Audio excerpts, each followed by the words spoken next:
Do'stlar, yaxshimisizlar? Bugungi tavsiyaim bo'lsa, men 5 yildan beri izchil o'zim ishlatib kelayotgan hamda o'zim obraz vakili bo'lgan Manxuma markasidagi xonim-qizlar yashartish chaptiqi. Şinjan bozorida o't bo'lib setilib kelayotgan nurg'un xonim-qizlarning ayollar masalalarini hal qilayotgan, har bir telini ayrim-ayrim o'rab qachilangan xonim-qizlarning elib yurishiga aplik bo'lgan huzurli mahsulot. Alayligi bo'lsa, to'y qilgan, qilmagan xonim-qizlarning o'rtaq ishlatishiga mos keladi.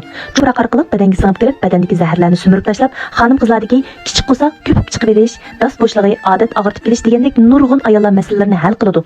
Bugun Manxuma xonim-qizlar yashartish chaplig'imizdan faoliyatga keldim do'stlar.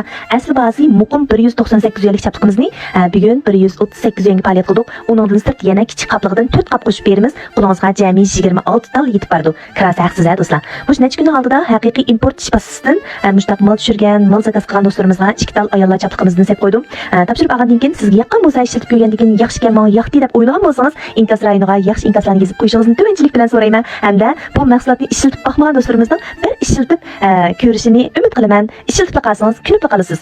Mahsulotning soni cheklik, tugab kelsa bir oygacha mol yo'q do'stlar. Unda bo'lsa do'stlar, tegdik ulanmaga esib qo'ydim. Qani ishlatib ko'ring. Navada ishlatib qolsangiz, xuddi menga o'xshash, sizmi bu mahsulotga xumo bo'lasiz.